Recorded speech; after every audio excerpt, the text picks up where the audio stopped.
ህወሓት 4 ኪሎ ከኣቱ ኣውጁ 4 ኪሎ ድሕሪ ሕዚ ውሕስቲ ኣይኮነትን ክብል ኣዘራራቢ መጠንቀቕታ ሂቦሎም ህወሓት ስምምዕነት ፕሪቶሪያ ሙሉእ ብሙሉእ ከም ዝፈረሰ ዝኣወጀ ኮይኖም ድሕሪ ሕዚ ምስ መንግስቲ ብልጽግና ብዘተን ሰላምን ዝውዳእ ነገር የለን ክብል ወተሃደራዊ መጠንቀቕታ ቀሪበሉ ህወሓት ብዛዕባ እዚ ብዝርዝር ሒዝና ኣለና ኢትዮጵያ ኣብ ቀይሕ ባሕሪ ትልዕሎ ዘላ ሕቶ ኣብ ደገ ባሕሪ እስራኤል ሙሉእ ብሙሉእ ከም ዝትድግፎ ገሊጻ ፌደራላዊ መንግስቲ ሶማሊያ ድሕርቲ ምስ ሓንቲ ክልል ዝኣተወ ተኣፋፊ ወጥሪ ስልጣን ፕሬዚደንት ክልል ደቡብ ምዕራብ ከም ዘብቅዐ ኣውጀሎም ኣብ ኢትዮጵያ 48 ኤርትራውያን ኣብ ትሕቲ ቀይዲ ውዒሎም ፕሬዚደንት ኣሜሪካ ዶናልድ ትራምፕ መጻቡ ሆርሙዝ ንምኽፋት ዘቐመጦ ግዜ ገደብ ኣናዊሕዎም እዚ ከምዚ ኢሉ እንከሎ ምስ ኢራን ጽቡቕ ዝበሃል ዘተ ከም ዘካይድን ኣብ ስምምዕነት ዝተበጽሐሎም ነጥብታት ከም ዘሎ ፕሬዚደንት ትራምፕ ገሊጹሎም ይኹን እምበር ኢራናውያን ነዚ ሓሳብ ፕሬዚደንት ኣሜሪካ ዶናልድ ትራምፕ ብትሪ ነጺጎምሉ ብዛዕባ እዚ ሓድሽ ምዕባል እውን ብዝርዝር ዝሓዝናዮ ጉዳይ ኣሎ ካብ ትግራይ ሆራይዘን ዝኸበረ ሰላምታና ኣብ ዘለኹም ይብጻሕኩም ሰብስክራይብ ላይክ ሼር እንዳገበርኩም ዜናታትና ተኸታተሉም 100 ሚታዊት ተኸፊሎም 30 ሚታዊት ቅናሽ ካብ ሜሪት ፕሮፐርቲስ ኣብ ማእከል ፒያሳ ፊት ንፊት ኣራዳ ፓርክ ጎኒ ፓርክ ፍሬንድሺፕ በዓል ሓደ መደቀሲ ክፍሊ 49 ካሬም ዋጋ 5.1 ሚልዮን ብር ሙሉእ ክፍሊትን ተፈጺሞም ድማ ብ3.6 ሚልዮን ብር በዓል ክልተ መደቀሲ ክፍሊ 95 ካሬም 9.9 ሚልዮን ብር ኮይኖም ሙሉእ ክፍሊትን ተፈጺሞም ብ6.9 ሚልዮን ብር ይውንንዎም በዓል ሰለስተ መደቀሲ ክፍሊ 130 ካሬም 13.6 ሚልዮን ብር ሙሉእ ክፍሊትን ተፈጺሞም ድማ 9.5 ሚልዮን ብር ካብ 10 ሚታዊት ክፍሊት ጀሚሮም ገዛ ይውንኑ ብተወሳኺ ኣብ ማእከል ዕዳጋ ተክለ ሃይማኖት ዝርከቡ ሸቋትና እውን ወነንቲ ይኹኖም ካብ 22 ካሬ ጀሚሩ ኣብ ማእከል ዕዳጋና G+4 ሞል ስታንዳርድ ካብ 30 ሚታዊት ክፍሊት ጀሚርካ ብምኽፋል ወነንቲ ሸቋት ይኹኖም ንዝያዳ ሓበሬታ በዚ ቁጽሪ ቴሌፎን ደውልና ሜሪት ኮመርሻል ሴንተር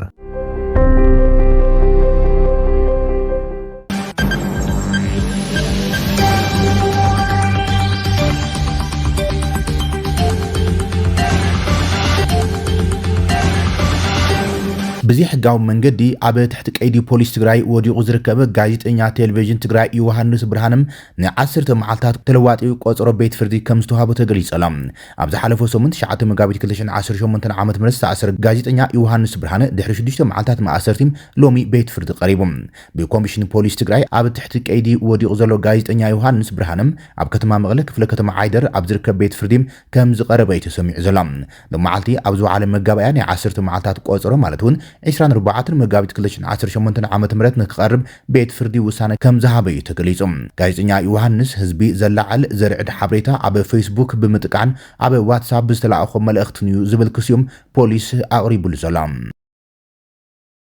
ህወሓት 4 ኪሎ ከኣቱ ኣውጁ 4 ኪሎ ድሕሪ ሕዚ ውሕስቲ ኣይኮነትን ያክብልዮም ኣዘራራቢ መጠንቀቕታ ውፅኢ ዘሎም ስምምዕነት ፕሪቶሪያ ድማ 100% ፈሪሱ ክብል ህወሓት ኣውጁም ምስ ፌደራላዊ መንግስቲ ኢትዮጵያ ናብ ከቢድ ወጥራኣት ዝርከቡ ህወሓት እቲ ኣብ ፕሪቶሪያ ዝተፈረመ ስምምዕነት ደው ምባል ተኽሲም ሙሉእ ብሙሉእ ከም ዝፈረሰ ኣቀዲሙውን እቲ ስምምዕነት ሽርሒ ኣንጻር ህወሓት እዩ ነይሩ ክብል ገሊጹ ዘሎም ኣፈኛ ህወሓት ዝኾነ ሚካኤል ኣስገዶም ንልሳን እቲ ውድብ ዝኾነት ጋዜጣ ወይን ኣብ ዝሃቦ ቃል محتت سممعنات بريترا ملؤ بملؤ كم زفرس أو جلام أتي عفني هو واحد سممعنات بريترا 100% فريسو بمبال بوقعي سزارب وخينم واحد در حزيه لونات سممعنات كم زي أبول الرجاجي سلام واحد فدرالو منجست إثيوبيا دعما جنوسايد أو جلي بمبال مختن زبولو كيناتي دالو كم زليو بعلي عفريت زلام أتي عفني أبتين جازيت أو ينزهبوك على محتت قداه لون نايو كاب زبولو مخته بعنصار دو زبولم حيلتات تجراي بفلاي أتي كاب هو حتى فنشلو بعتو جيتاش ردا استمسرتم ودب سمرت بيراو كحدت كم زفصم غيركا كوسرو كم زلو مكسيسوم مفراس ممعنات بريترام دوم بالتخسي بريترام بوقعي زفلت هوحات ملؤنت تحتاتنت مفراس تسممعنات ملؤ تحتاتنت مفراس تسممعنات دمام منغست بلصقنا يزو وسدو يللام اتحزي هوحات سممعنات بريترام ملؤ بملؤ فريسي زبلو زلوم امونغتي هوحاتن منغست فيدرال زلو وطري سماي ابز عارغليوم اتنخلت عامتات زغصله دما وق تግራይ ደው ዘበለ ስምምዕነት ፕሪቶሪያ ድሕሪ 3 ዓመታት ኣብ ሓደጋ ወዲቕላም ስምምዕነት ፕሪቶሪያ ግዛታዊ ሓድነት ትግራይ ናብ ንብሩ ክምለስ ተመዛበልቲ ናብ ቤት ንብረቶም ክምለሱም ዝብሉ ቀንዲ ስምዓት ሓቆፉካ እንትነበረ እዚ ዛጊድ ክትግበረ ይካለን መንግስቲ ፌደራል ካብ ህወሓት ኢሉውን ካብ ጊዜያዊ መንግስቲ ትግራይ ተፈንጭሎም ኣዲስ አበባ ዝሰፈሩ ወተሃደራውን ፖለቲካውን መራሕቲ ትግራይ ህወሓት ተመዛበልቲ ምዕራብ ትግራይ ጆ ሒዙ አንጻር ስምምዕነት ፕሪቶሪያ ደው ከም ዝበለ እንትኸሱ ህወሓት በጎንም መንግስቲ ፌደራል ጉጅለ ክሕደት ኢሉ ዝፈረጆም ናይ ቅድሚ ሕዚ ብጾቱን ነቲ ውዕሊ ከም ዘፍረሱ ዝኸስ ዘሎም መንግስቲ ፌደራል ህወሓት ሕዚ ብዝበለጸ ተወዲቡም ዳግማይ ናብ ግጭት ንምምላስ ምድላ ምድላዋት ይገብር ከም ዘሎ እዩ ዝኸሶም ግዚያዊ መንግስቲ ትግራይን ህወሓትን መንግስቲ ፌደራል ኣብ ልዕሊ ትግራይ ዳግም ጆኖሳይድ ክፍጽም ሓይልታቶም ካብ መላእ ትግራይ ኣኻኺቡ ናብ ደቡብ ትግራይ ከም ዘኽተ እዩ ዝኸሱም ኣብ ቀረባ ብወገን ፌደራል መንግስቲ ነቲ ህወሓት ዝገብሮ ዘሎም ናይ ኩናት ምድላው ዝበሎ ብወግዒ ብምግላጽ ኣብቲ ምስ ትግራይ ዘዳው ከባቢታት ሰራዊቱም የዋፍር ከም ዘሎ እናተገለጸ ቀንዮም ቀዳማይ ሚኒስትር ኢትዮጵያ አብይ አሕመድ ኣብ ናይ ቀረባ ቃለ ምሕቱ ህወሓት ናብ ዳግማይ ኩናት ንምእታም ምድላው ከም ዝገብር ዘሎ ብምርግጋጽ ዝፍጠር ዝኾነ ይኹን ተንከም ንምምካት እኹል ምድላው ከም ዝገበረ ኣመልኪትዮም ኣፈኛ ህወሓት አቶ ሚካኤል ስገዶም ኣብቲ ንጋዜጣዊን ሂቦ ዘሎ ቃለ ምሕቱ ድማ መንእሰያት ትግራይ መኪቶም ብሄራዊ ህልውንኦም ከየረጋግጹም ናብ አዲስ አበባ ንከሃድሙ ይግበር ከም ዘሎም ህዝቢ ትግራይ እውን ስንቅን ዕጥቅን ንሰራዊቱ ንኸይዋጽም ከይተዋጽእ እናተባሃለ ጎስጓሳት ይግበር ከም ዘሎ ዘጠንቀቁ ኮይኖም ናብ አዲስ አበባ ዝሃድሙ ዘለው ዝበሎም ሓይልታት ትግራይ ድማ ከም ባንዳነት ዘፍርጅ ከም ዝኾነ ብምኽሳስ እዚ ድማ ህወሓት አዲስ አበባ ውሕስቲ ኣይኮነትን ኢሉ ከም ዝኣምን ይገለጾም ህወሓት ድሕሪ ሕዚ ምስ ብልጽግና ዝኾነ ይኹን ዝርርብ ከም ዘይገብርን ዜሮ ኩነታት ድርድር ከም ዘሎ ዝገለጸ ኮይኖም ብሓይሊ አዲስ አበባ ኣትዩ 4 ኪሎ ክቋጽር ከም ዝኽእልዮም ህወሓት ብግልጺ አጠንቂቁ ዘሎም ኣብ 4 ኪሎ ሰፊሮም ዘለው ሕዚ ሰብ ግዜ ይመስለመሎም እንትኾነ ድሕሪ ግዜ ክስደዱ ክንገብሮም ኢና ክብል እዮም ህወሓት ኩሉ ዓይነት ዒላምኡ አዲስ አበባ 4 ኪሎ ገይሩ ከም ዘሎ ዘመልክት ኣዘራራቢ ቃለ ምሕትት እዩ ሂቡ ዘሎ አቶ ሚካኤል ስገዶም በቱ ናይ ጸላእ መንገዲ ሕዚ ግን ድሕሪ ሕዚ ብሰላም ናይ ምፍታሕ ዕድሉ ዜሮ ዕድል እዩ ዘሎ ዜሮ ዕድል እዩ ዝብለካ ዘለኹ ምክንያቱ ካብ ጠረፍ ሱዳን ጀሚርካ ክስካዕ ጠረፍ ዓፋር ዙርያ ሙሉእ ምስ ትግራይ ዘዋስኖ ከባቢታት ኣጽዋርን ሰራዊትን ዝኽተሉ ዘሎ ማለት እዩ ሙሉእ ምድላው ናይ ውግእ ዝገብር ዘሎ ማለት እዩ ሙሉእ ምድላው ናይ ውግእ ዝገብር ዘሎ ማለት እዩ ሶ ኖ ሞር ፕሪቶሪያ ናብ ዝብል ደረጃ እዩ በጽሒ ዘሎ ብሰንኪ መን ብሰንኪ ጸላኢ ናብ ሰላም ክፍትሑ ኢና እንደሊ ኩናተይ እንደሊ ዝብሉ ተጋሩ እኒዮም ከይትዳለ ህዝቢ ትግራይ ዝብሉ ስንቂ ከይተቐርብ ህዝቢ ትግራይ ዝብሉ ኮሮሽ ከይተዳሉ ኣዶ ትግራይ ዝብሉ ከይትጋደል መንእሰይ ትግራይ ዝብሉ ሚድያን በአካልን ትርጉም ሰላም እንታይ እዩ ኣበይ ዘሎ ሰላም ብወልያ ብዓፋር ብሰቆጣ ብጸለምቲ ብሑመራ ጸላኢ ክውሕጠካ ኢሉ እናተዳለው ደኹም ሲባል بحد سبب سلامي مسي بلصقنا هواق أنا مسس مدلاو خيت جبري كينا تيدلي سلامين عندلي يبنر ناس خمسنا لا تبدأ خيدو كم دليل تديساو هنا أدرز الله خسك عملتو فيتي لسلا الله ياو صبوا زنبز الله خمس الأيو ينور خسك عملتو معلت خسك تنس مالتي توزيع الله جنك عجسي الله صار مخته من قصاص لعل باندانتي صار هلونا من قصاص لعل كحدت نايز بهيري صار مخته من قصاص صار حزب النتيو حافظ خمس مساله من قصاص مانم تتقطبه صبو انت خونه كعجس الله مالتي هستغراي ناصنته سلام رأس از حسب إليت وا ما رأسكوا حزبكم زمرح ما نقصد من مسراتك ما رأسات تكايدو حزب هاي طفق له نما نكت مرحله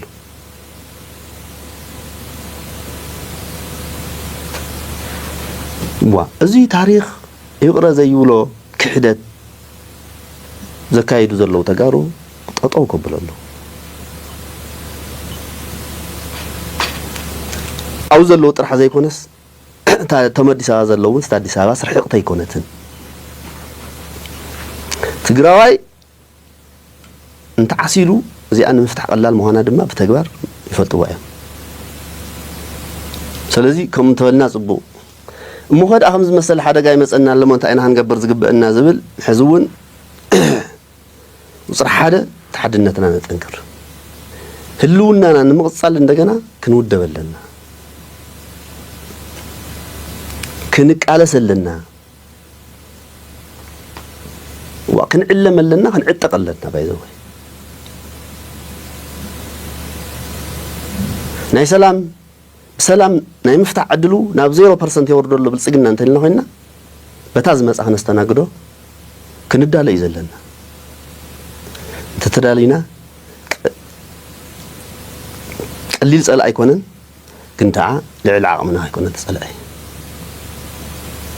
ቀሊል ጸላ ኣይኮነን ልዕል ዓቕምና ግን ኣይኮነን ህዝቢ ትግራይ ተሓድነቶ ስጢሙ ከምታ ናይ ትማሊ ኣፍታ መስመር ረቢቡ ክምክት እንድሕር ተላዒሉ ጸላኢ እዚ ንምንብርካኸን ንምስዓርን ቀሊል መስዋዕት ወትሓትት እያ ታትሓታ መስዋዕቲ መሊስና ዝጸላእ እዚ ከየጥፍአና ነጥፍኦ ክንላዓል ኣለና ከየጥፍአና ክነጥፍኦ ቀዲምና እንተዘይጥፊእናዮ በኣና ዘይድቅ ጸላእ ምዃኑ ክንርዳእ ኣለና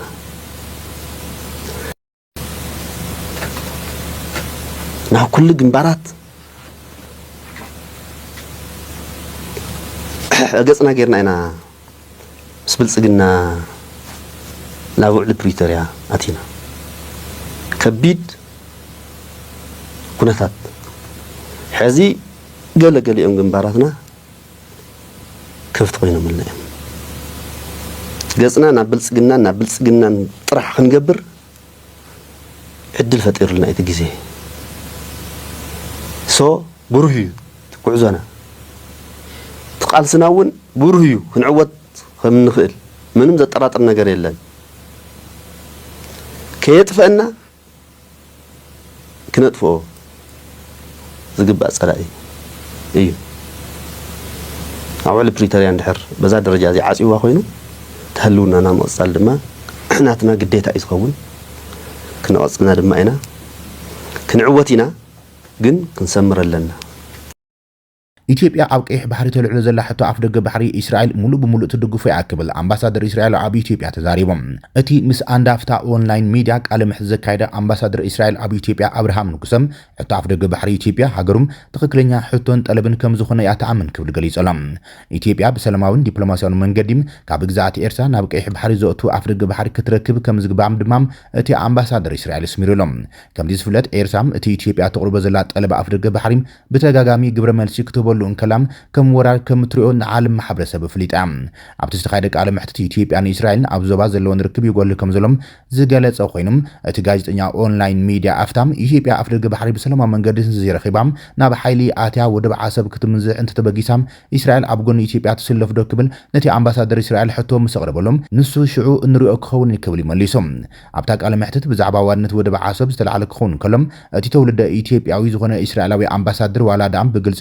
ቃላት ኣይግለጾ እምበር ወደብ ዓሰብ ናይ ግድን ከም ዝኾነ የንፊቱም ኤርትራ ነቶም አንጻር እስራኤል ደው ዝበሉ ብኢራን ዝገፉ ዕጡቃት ሕት የመን ይድግፈሉ ድዩ ዝብል ሕቶ ዝቐረበሉ ኣምባሳደር እስራኤል ብዛዕባ እዚ ጉዳይ ጭቡጥ መረዳእታ ከም ዘይብሉ ተዛሪቦም እንተኾነ ግን ዞባ ቀይሕ ባሕሪ ካብ በዓል ዕጡቃት ሕት ዝበሎም ዓመፅቲ ውሕስ ንምግባር ኢትዮጵያን እስራኤል ብሓደ ክስለፋም ከም ዝኽእላ አንፊቶሎም ኣብ ዝቐረበ ቃለ መሕትት ጉዳይ ሶማሊላንድ መሃብ ኣፍሉጥ ሃገርነትን ዝተለዓለ ኮይኖም እቲ ኣምባሳደር እስራኤል ብዛዕባ ሶማሊላንድ ዝተፈላለዩ ጉዳያት እውን ኣልዒሎም እስራኤል ንሶማሊላንድ ንምንታይ ኣፍልጦ ሃገርነት ሂባታም ተባሂሉ ዝተሓተተ ኣምባሳደር እስራኤል ኣብ ኢትዮጵያ ኣምባሳደር አብርሃም ንጉሰም እስራኤል ኣፍልጦ ሃገርነት ንህዝቢ ሶማሊላንድ መሃባ ታሪኻዊ ፍትሕያ ገይራ ኢሉ ንሱ ወሲኹ እስራኤል ህዝብን መንግስትን ሶማሊላንድ ኣክራርን ኣሸባርን ከም ዘይኮነ እያ ተኣምን ሶማሊላንዳውያን ናብ ምዕራባውያን ዝቐረቡ እዮም ኢላ ከም እትሓስብን በዚ ድማ ምስ ንክልቲኡ ርክባት ከም እትምቹ ገሊጸላ ኢትዮጵያ ኣፍልጦ ሃገርነትን ሶማሊላንድ ክትህብ ወጢና ከም ዝነበረት ዝገለጸት ጋዜጠኛ ኣብ ልዕሊ ኢትዮጵያ ጽዕንትታት ምስ በዝሖም እቲ ውጥን ተኸቢሱ ክብል ገሊጹ ንሱ ተስዒቡ እስራኤል ብኸመይ ደፊራ ንስጉምቲ ወሲዳ ክብል ነቲ ኣምባሳደር ሓቲቱ እስራኤል ኣብ ተካይዶም ውሳነታትን እትወስዶም ስጉምታትን ማንም ጽልዋ ክሕድረላም ኣይኽእልን ክብል እቲ ኣምባሳደር ተዛሪቡ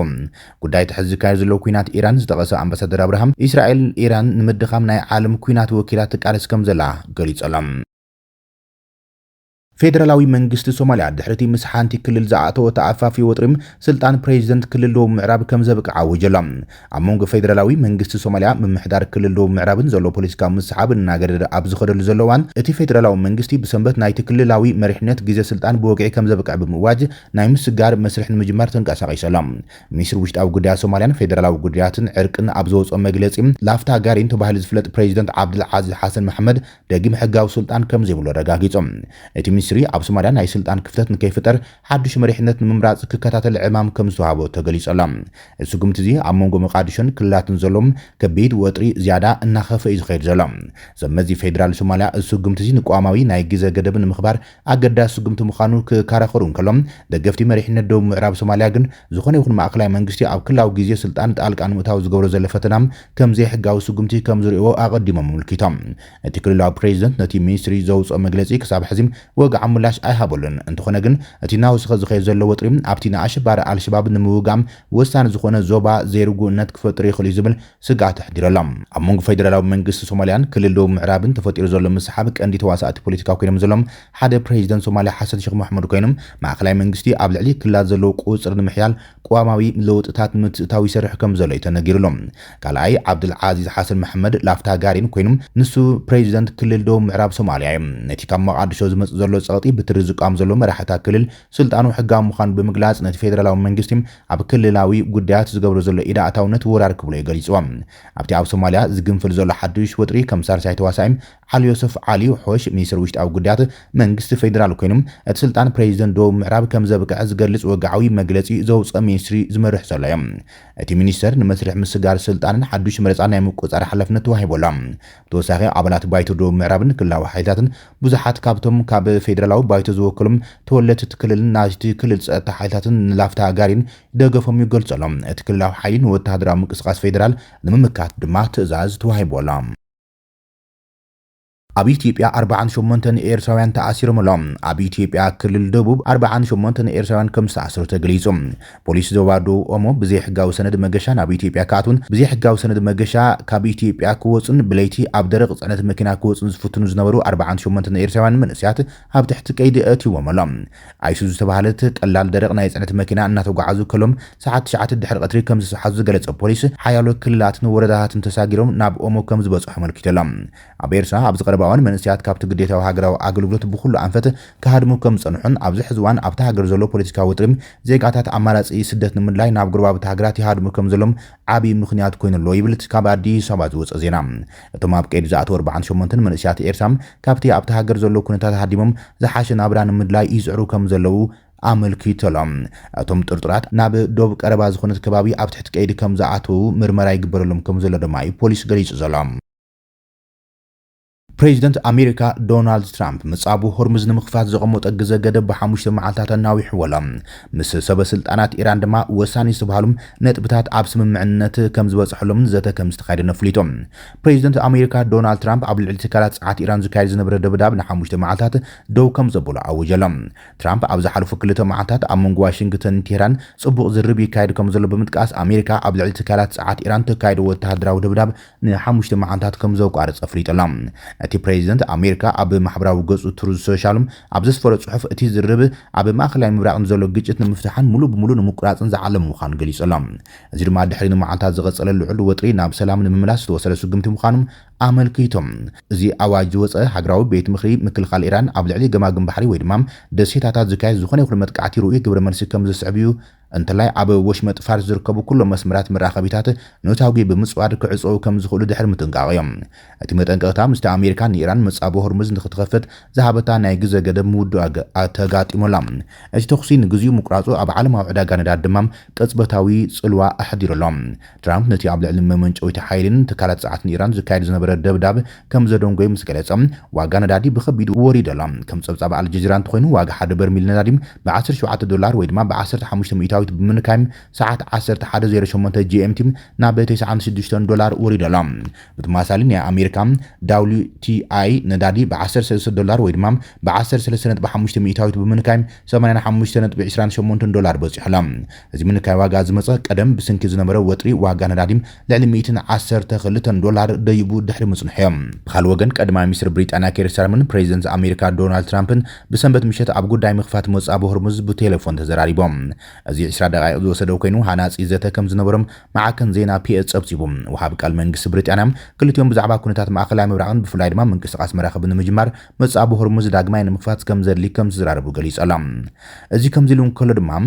ፕሬዚደንት ዶናልድ ትራምፕ አሜሪካ ንመሰረተ ልምዓት ጸዓት ኢራን ዕላማ ዝገበረ መጥቃዕትና 5 መዓልታት ከተሰጋግሮ ምዃና ድሕሪ ምግላጾም ምስ ጋዜጠኛት ተራኺቦም ትራምፕ ምስ ሓደ ክቡር መራሒ ኢራን ዝርብ ኣካይደን ዓበይቲ ነጥብታት ስምምዕነት ድማ ተበፂሕሎም ኣሎ ክብል ገሊጾም ዘተኣማምን ኣይኮነን ድማ ምላሽ ኢራናውያን ኮይነሎም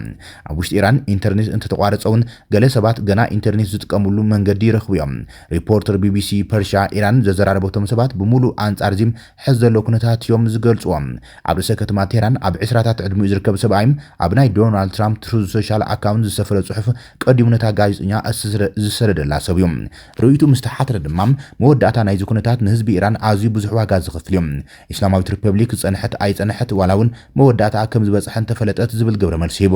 ካልእ ኣብ ሰሜናዊ ከተማ ኢራን ትነብር ጓል 20 ዓመት ድማ ትራምፕ ይዕብደና እዩ ዘሎ ኢላ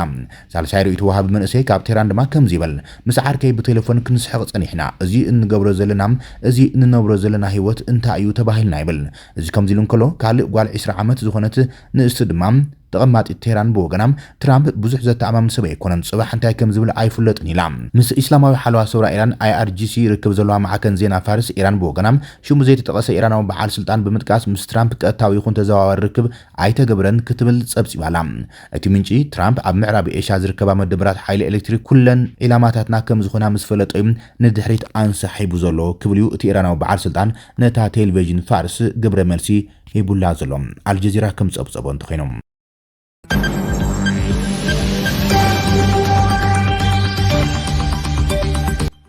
ክቡራትን ፍትዋትን ተኸታተልቲ ዜናታትና ናይ ሰዓት ዝበልናይ መሓደሽቲ ምዕባለታትን እዋናዊ ዜናታትን ኣብዛዚምና ኣለና ንሰናይ ምክትታልኩም ነመስግን ሰላም